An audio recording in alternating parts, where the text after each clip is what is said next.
हमारे पार्टी के सभी वरिष्ठ नेतागण, मेरे पिता समान श्री जयप्रकाश गुप्ता जी, हमारे पूर्व विधायक करनाल से स्मिता सिंह जी, हमारे कार्यकारी अध्यक्ष सुरेश अरोड़ा जी, हमारे एमपी के कैंडिडेट रहे छोटे भाई दिनेश राजा जी, हमारे करोना से प्रत्याशी वीरेंद्र राठौर जी, ओम प्रकाश सलूजा जी, राजेश चौधरी जी, हमारे प्रवक्ता ललित अरोड़ा जी, सुनील पवार जी और Ram Kumar Kashyap ji, advocate, principal general secretary NCP Sharad Pawar और मेरे बड़े ही भाई समान सभी पत्रकार साथी। कल बीजेपी ने अपना घोषणा पत्र एक संकल्प पत्र के रूप में जारी किया है।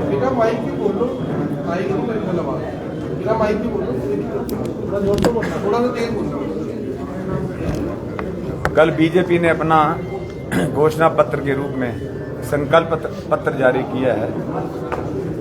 उसमें उन्होंने जो वायदे किए हैं, जो लोग आपसे ये वादा कर रहे हैं कि तीसरी बार उनका मेयर बनेगा तो वो आपको भूमि के मकान का मालिकाना हक देंगे। तो मैं ये करनाल की जनता को ये कहना चाहता हूं कि जब आपके बीच में वो वोट मांगने आए, उनसे पूछना जरूर है आपने कि जब हमने आपको दूसरी बार मेयर बनाया था तो जिस भूमि के हम मालिक थे, जिस मकान के हम मालिक थे, जिन लोगों के पास अपने मकानों की पक्की रजिस्ट्रियां थी, तब उनके मकानों पर बुलडोजर क्यों चलाए गए? तब क्यों नहीं माना आपको आपकी भूमि का, आपके मकान का मालिक? आज ये संकल्प पत्र जारी कर लोगों को मालिकाना हक देने की बात कर रहे हैं। जब मेयर और मेयर के पति या ये भाजपा वाले आपके बीच वोट मांगने आए तो उनसे ये भी पूछना कि शहर में धड़ल्ले से काटी गई अवैध कॉलोनियां किसकी हैं? किसकी सरपरस्ती में ये अवैध कॉलोनियां काटी गई हैं और बसाई गई हैं? बाद में कमजोर, मजलूम, मजबूर, गरीब इंसानों के आशियानों पर बुलडोजर चलाए गए, उनकी छत छीन ली गई, जिंदगी बीत जाती है एक मिडिल क्लास व्यक्ति को, एक गरीब आदमी को आशियाना बनाने में, और ये 2 मिनट में भी नहीं, ये 2 मिनट भी नहीं लगाते उसको जमींदोज करते हुए। आज ये किस मुंह से मालिकाना हक की बात कर रहे हैं? ये कहते हैं महिलाओं के लिए पिंक टॉयलेट बनाएंगे। कोई इनसे पूछे, जो पुरुषों के लिए इन्होंने ई टॉयलेट बनवाए हैं, बनवा कर जो करोड़ों रुपए का घोटाला किया है, वह आज किस हाल में है ये सारे शहर को पता है। नमस्कार। क्या कोई शहर निवासी इन ई टॉयलेट को इस्तेमाल कर रहा है? उसमें कितनी बदबू है ये सभी जानते हैं। जर्जर हो चुके ये बदबूदार टॉयलेट, ई टॉयलेट आज अपनी बदहाली की दास्तां बयां कर रहे हैं, जिसका उदाहरण शहर का प्रथम ई टॉयलेट जो कि डीसी ऑफिस में यानी मिनी सेक्रेटरीट में लगा हुआ है, उसको लोग इस्तेमाल करने की हिम्मत नहीं जुटा पाते क्योंकि उसकी जो स्थिति है बिल्कुल बदबूदार और जर्जर हालत में है वो, और ताले ज्यादातर ई टॉयलेट्स के ऊपर ताले लगे हुए हैं। जहां जिले के सबसे बड़े अधिकारी बैठते हैं वहां उपायुक्त बैठते हैं, अगर वहां पर ही ई टॉयलेट की ये हालत है तो बाकी शहर में बने हुए जो ई टॉयलेट हैं उनकी क्या स्थिति होगी आप अपने आप ही अंदाजा लगा सकते हैं। ये महिलाओं के लिए जो ई टॉयलेट बनाने की बात करते हैं, सिर्फ घोटाला करने के लिए बात कर रहे हैं। बना तो ई टॉयलेट आपने पहले भी बनाए हैं, उसमें जो इन्होंने किया आप सबके सामने है। एक बात आज कर मेयर पति ब्रिज गुप्ता जी गली मोहल्लों के अंदर ये जाके प्रचार कर रहे हैं कि सब कुछ क्या पंजाबियों के लिए है, सांसद भी पंजाबियों का, विधायक भी पंजाबियों का, भाई क्या मेयर भी अब पंजाबियों का बनेगा?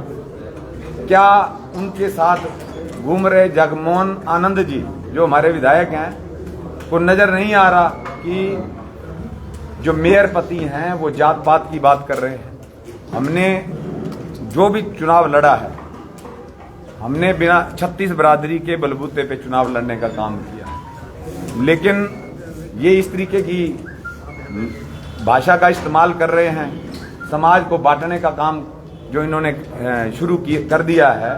पहले धर्म के नाम पे बांटा, अब जात पात के नाम पे बांट रहे हैं। उसके बाद देखिए आज शहर के अंदर आवारा कुत्तों की, बंदरों की जो स्थिति है वो किसी से छुपी नहीं है। पिछले दिनों किस प्रकार से आवारा कुत्तों ने एक छोटे बच्चे को नोच नोच के मार डाला, और इन्होंने कुत्तों के नसबंदी में भी जिस प्रकार से उनकी नसबंदी में भी घोटाला करने का काम किया है। बंदरों को जो उठवाने का इन्होंने टेंडर दिया उसमें भी इन्होंने घोटाला किया। जितने बंदर इन्होंने उठवाए थे उसकी डबल गति से वापस करनाल के अंदर दोबारा से बंदर आ गए। ये क्या चल रहा है? क्या लोगों को नजर नहीं आ रहा है? ये सब कुछ नजर आ रहा है।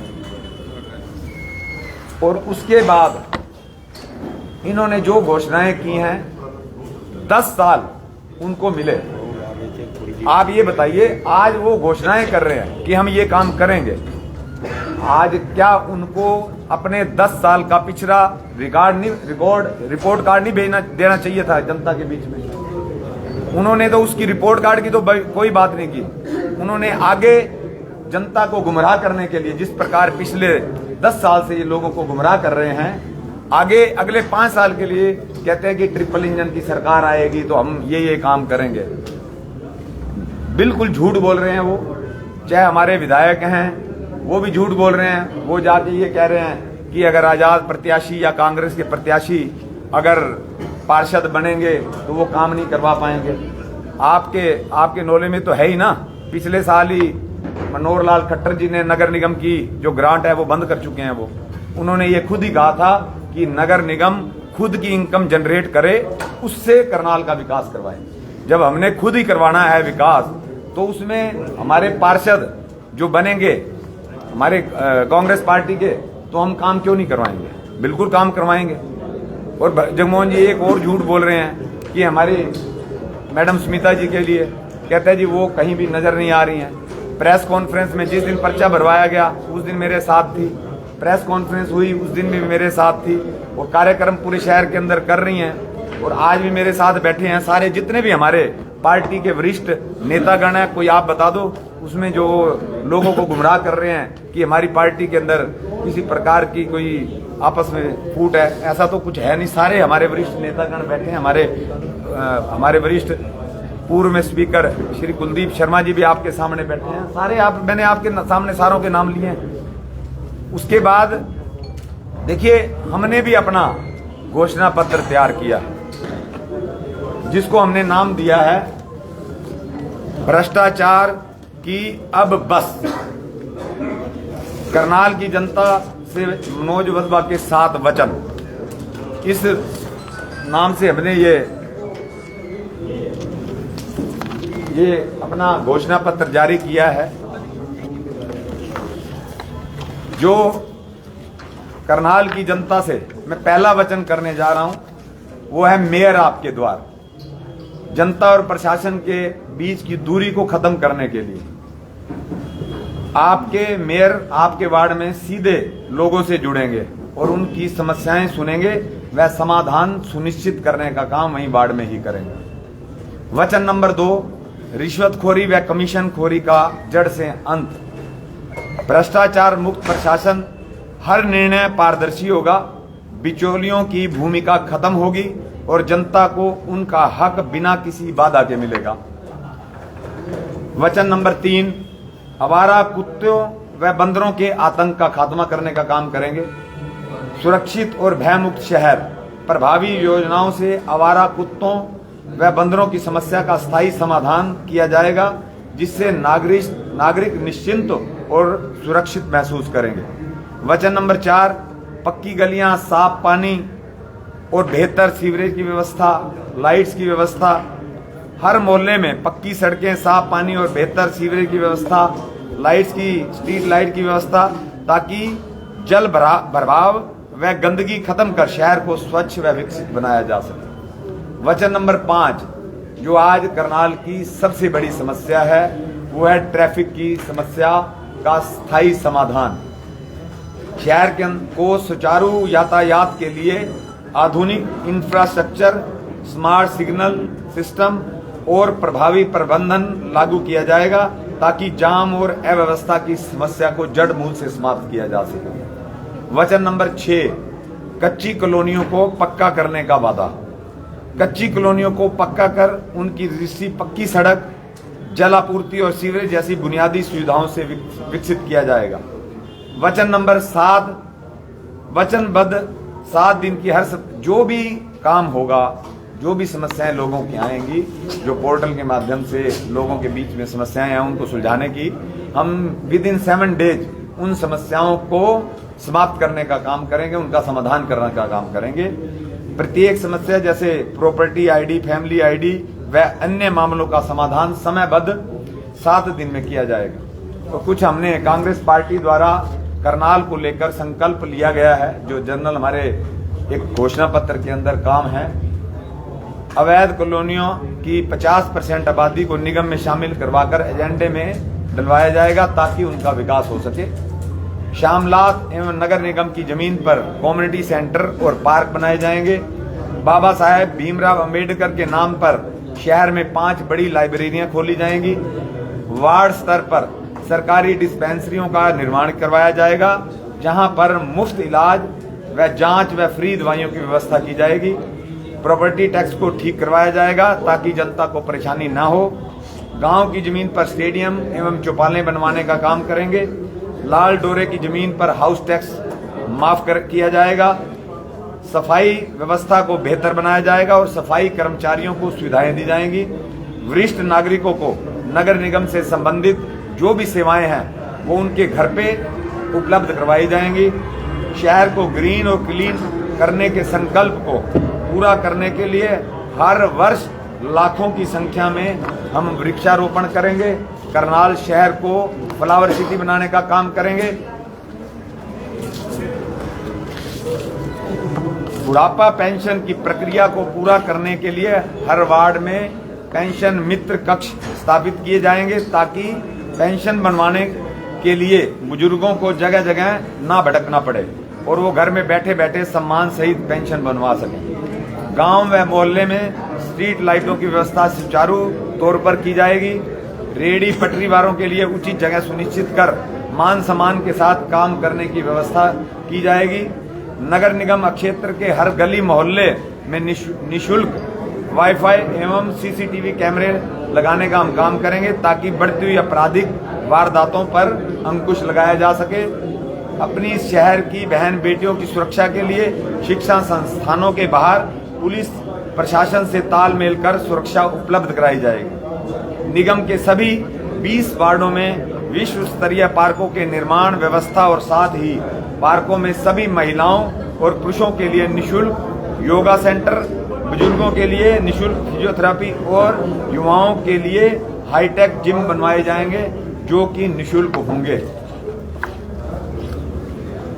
जैसा कि आपके समक्ष मैंने अपने 7 वायदे कांग्रेस पार्टी के जो घोषणा पत्र को एक संकल्प के रूप में आपके बीच में रखा है, जो आपके माध्यम से पूरी करनाल की जनता को हम अपनी जो हमने संदेश दिया, हमने बात रखी है। बाकी मैं आप सभी का इस प्रेस वार्ता में आने पर अगर आपका कोई क्वेश्चन हो सीएम साहब आ रहे हैं, बहुत सी ज्वाइनिंग है, कांग्रेस के बहुत से नेता जो है ज्वाइन कर रहे हैं भाजपा में।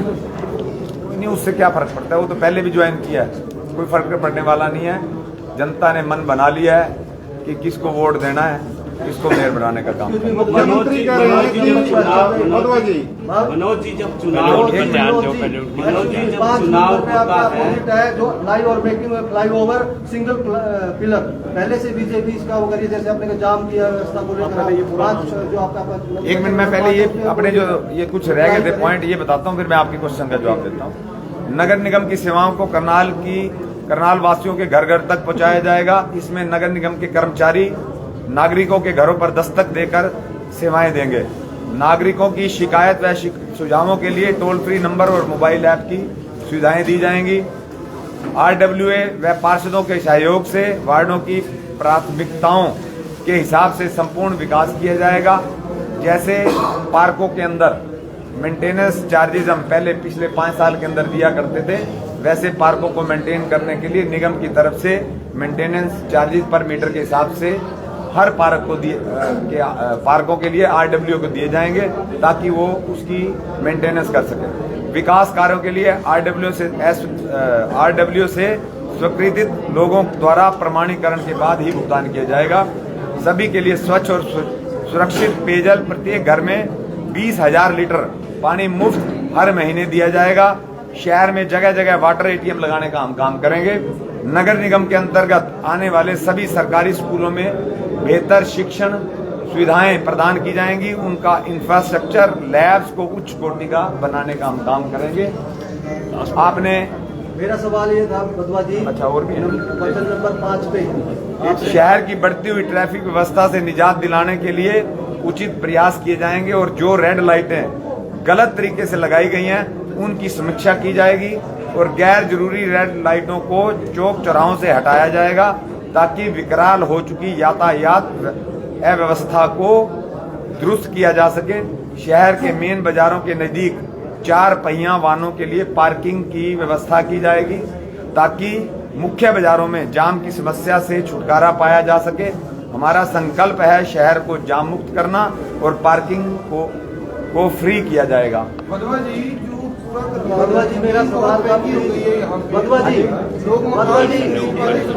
आपने कहा था मैं जवाब दूंगा, पहले मेरे सवाल का जवाब पहले मेरे सवाल का जवाब आपने सिंगल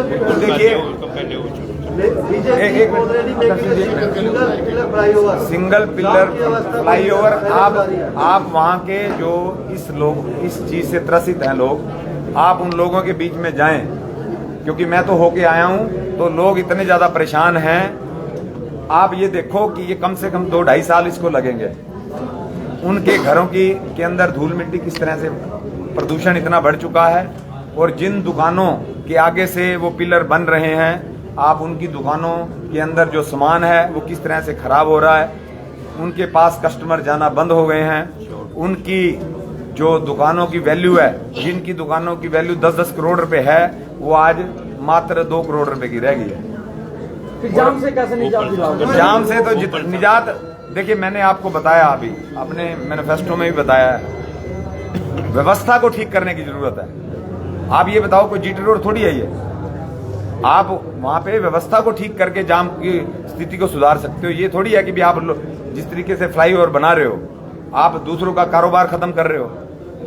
उसके बाद में इंक्रीज हो रहे हैं सर, तो फ्लाईओवर ही बनाना जो ये सिंगल पिलर फ्लाईओवर बन रहे हैं स्मार्ट सिटी के पैसे से बन रहा है। बजट स्मार्ट सिटी का है, ये वो पैसा ट्रांसफर किया गया अलग अलग डिपार्टमेंट्स में तब बन रहा है। अगर आप मेयर बनते हैं तो रुकवाएंगे ये काम? देखिए, जो मान लिया टेंडर हो चुका है, अगर उसमें कोई क्लू होगा लोगों के बीच में जाएंगे, अगर वो चाहेंगे बनना चाहिए तो बनवाएंगे, अगर वो चाहेंगे कि नहीं बनना तो नहीं बनना। सर, आपने इलीगल कॉलोनीज और पोर्टल की बातें करी कि उससे लोगों को निजात दिलाई, क्या आपको लगता है स्टेट गवर्नमेंट के बिना सपोर्ट के आप ये चीजें कर पाएंगे? देखिए, स्टेट गवर्नमेंट के बीच में बैठ के जब उनको बताया जाएगा कि ये लोगों के लिए समस्या का कारण बन गए हैं, ये पोर्टल उनको फायदा पहुंचाने की बजाय उनको नुकसान पहुंचा रहे हैं।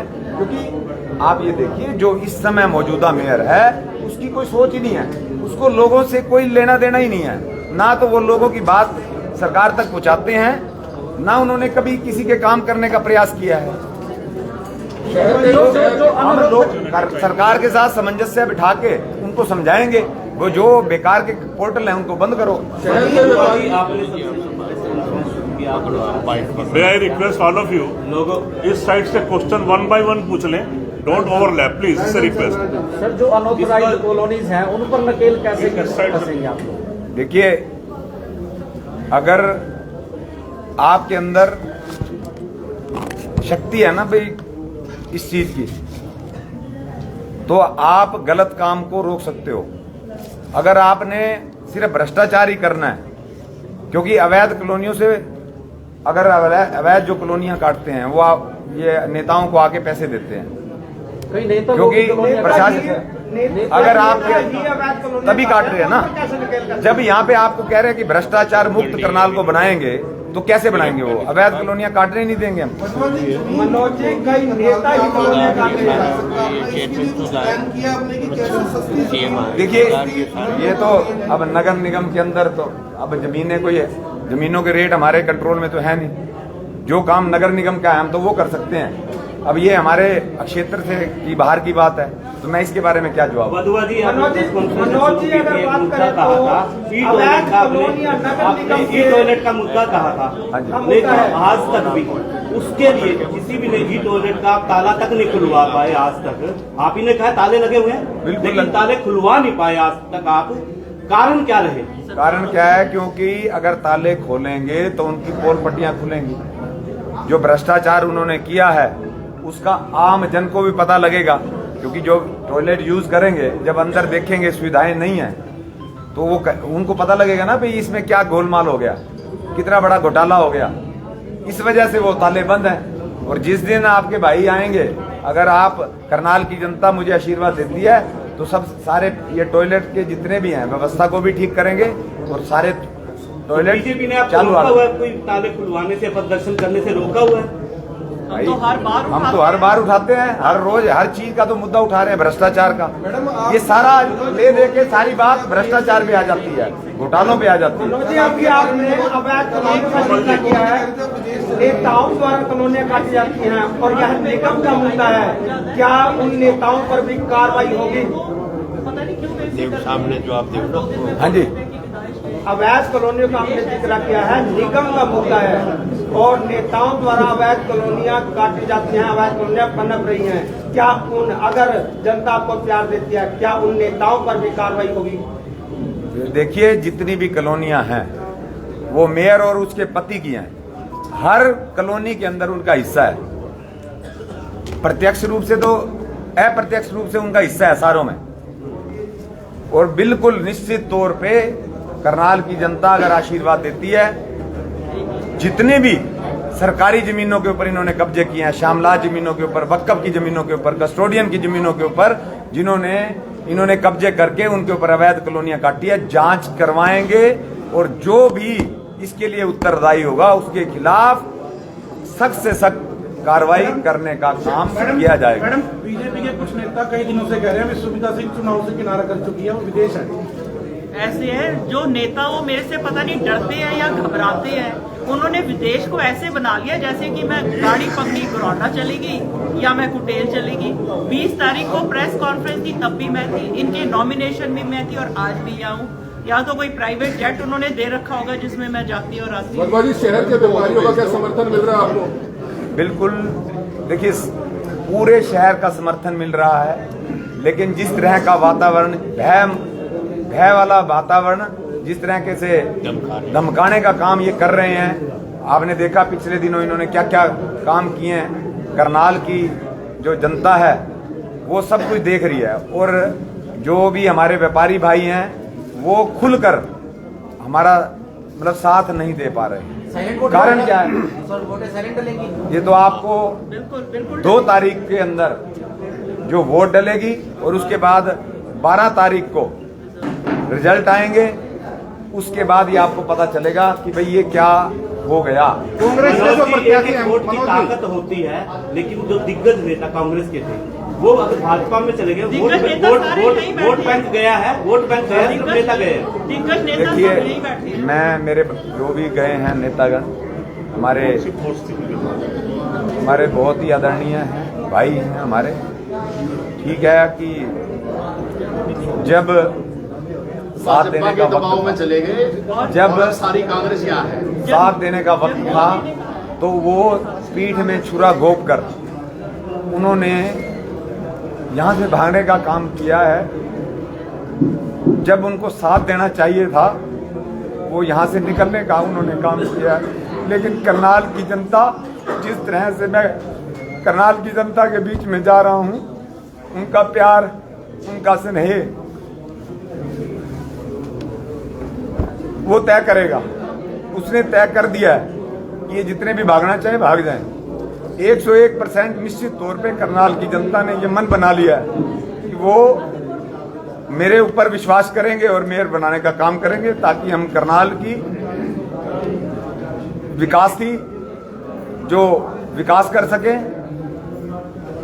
और करनाल के लोगों की समस्याओं को सुलझा सकें बिना किसी भ्रष्टाचार। कुलदीप जी सीएम साहब आ रहे हैं आज, काफी ज्वाइनिंग है। कुलदीप जी आज सीएम साहब आ रहे हैं, क्या कहना चाहेंगे? सर, लगता है जिस प्रकार से जो कांग्रेस में सम्मान मिलता था कार्यकर्ताओं को, भाजपा में भी ऐसे सम्मान मिल पाएगा? हाँ जी, जो कांग्रेस में सम्मान मिलता था, जो लोग छोड़ करके चले गए, भाजपा में भी वैसे सम्मान मिलेगा? ये तो भाजपा वाले, मैं 4.5 साल गया भाजपा में, 4.5 साल भाजपा में गया मैं। छोड़ सकते हैं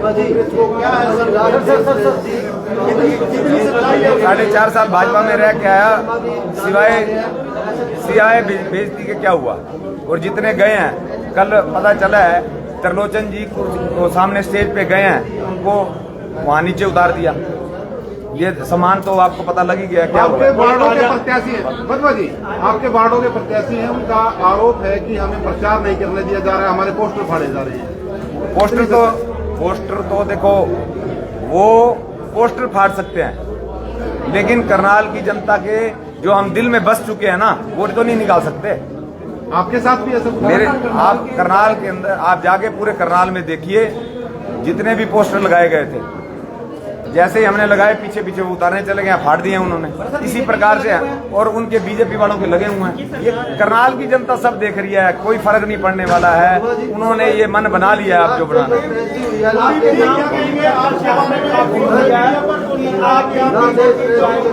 कांग्रेस के नेता चले गए हैं और कह रहे कुलदीप शर्मा की भी हवा गर्म है, इस पर आप क्या कहना चाहते हैं? I don't answer absurd questions. It's an absurd question. किसी में बैठे हुए हैं, उसके बाद भी आप सवाल पूछ रहे हैं। आज सीएम साहब आ रहे हैं, काफी लोगों के आते रहते हैं क्या बात? कांग्रेसी नेता छोड़कर जा रहे हैं, उनको कुछ कहना चाहेंगे कि क्यों छोड़ना है? देखिए, अब सबका अपना अपना धर्म है। कुलदीप जी आपने कहा सबका अपना अपना धर्म है, लेकिन कल को वही कांग्रेसी नेता अगर कांग्रेस में वापसी कर, क्या उनको स्थान मिलेगा या नहीं मिलेगा? It's a hypothetical question. Do you understand what is hypothetical? You don't. काल्पनिक सवाल है। कल को क्या होगा, परसों को क्या होगा, ये सवाल है। Absurd question. कुछ दुकानों पे It's an absurd question. उनको छुटाने का काम किया जाएगा, जो कई सालों से किराए पे ले रही है। ये जो गलत काम है उनको तो होने नहीं दिया जाएगा। अगर कोई कब्जा किया है तो बिल्कुल छुड़वाएंगे, क्यों नहीं छुड़वाएंगे। अगर नजायज कब्जा है तो छुड़वाएंगे। अगर मान लिया किसी ने अगर उस पे ले रखी है, लीज पे ले रखी है, तो वो जो भी कानून बनेगा उस हिसाब से चलेगा। ऑनलाइन कैमरे जो लगे हुए हैं उस पर चलान कर जाता है, लेकिन मैसेज नहीं आता। 3 महीने बाद जब से हमारे चलान है, तो उसके लिए क्या कहना चाहोगे? उसके प्रशासन के साथ बैठ के इन्होंने तो कुछ किया। एक साल में करनाल की जनता से मेरा ये निवेदन है, 2,43 लाख रुपए उन्होंने जुर्माना लगाया है करनाल की जनता के ऊपर। और करनाल की जनता को ये समझना चाहिए कि जिस तरह लाल बत्ती में नजायज इन्होंने 5-5 हज़ार 10-10 हज़ार रुपये 2 व्हीलर पे लिए हैं, जुर्माना लगाया है, इनको करनाल की जनता माफ नहीं करेगी। और 2 तारीख को मनोज वधवा को जिताकर इसका बदला करनाल की जनता लेगी। करनाल की जनता को मनोज वधवा क्या कहना चाहेंगे अपनी ओर से करनाल की जनता को? क्या अपील करोगे? करनाल की जनता को आपके माध्यम से ये अपील करना चाहता हूँ कि भाई 10 साल का ये जो कुशासन गया, भ्रष्टाचारी ये लूट हुई है, भाई अब आगे बचा लो, क्योंकि आपको ये बरगलाया जा रहा है किसी न किसी तरीके से। ये कहा जा रहा है, जो आपको कहा जा रहा है कि ट्रिपल इंजन की सरकार बनाओगे तभी काम होंगे। भाई 10 साल से उन्हीं की सरकार है, कोई और नहीं है। और अगर मान लिया आप भगवान की कृपा से, आपके आशीर्वाद से मैं बढ़ता हूं, तो कम से कम इनके कुछ न कुछ तो नकेल कसेंगे, नहीं तो। से अपील करता हूँ कि सारे घरों से निकले और मुझे वोट दें। मैं अपना बच्चा हूँ और आपकी सेवा करूँगा। बस ये सिर्फ बरगलाने का काम कर रहे हैं, ऐसा कुछ नहीं है। बिल्कुल काम डट के काम करेंगे। मैं तो सिर्फ करनाल की जनता को से, आपके माध्यम से करनाल की जनता को ये कह रहा हूँ कि शहर की बेहतरी के लिए, लूट खसूट रोकने के लिए मैं आपसे शहर की बेहतरी के लिए झोली मिला के ये आपसे वोट की अपील कर रहा हूं, ताकि आप बनाएं और मैं आपका ईमानदारी से आपके शहर का विकास कर सकूं और इनके ऊपर जो ये जितने बड़े इन्होंने घोटाले किए हैं उनके घोटाले आपके सामने ला सकूं। ठीक है, शुक्रिया जी। देख सकते हैं तस्वीरें आप लोगों को दिखा रही थी करनाल से, यहाँ पर 2 मिनट आप एक हमारे एक बार हेलो रामकुमार कश्यप, हमारे रामकुमार कश्यप जी आए हैं, जनरल सेक्रेटरी हैं, 2 मिनट के लिए एक बार। साथियों, आज एनसीपी से एक वरिष्ठ नेता श्री रामकुमार कश्यप जी कांग्रेस पार्टी ज्वाइन कर रहे हैं। वो कहीं ना कहीं कांग्रेस पार्टी में सम्मिलित होते हुए नजर आ रहे हैं। ये तस्वीरें आप लोगों को दिखाई जा रही है।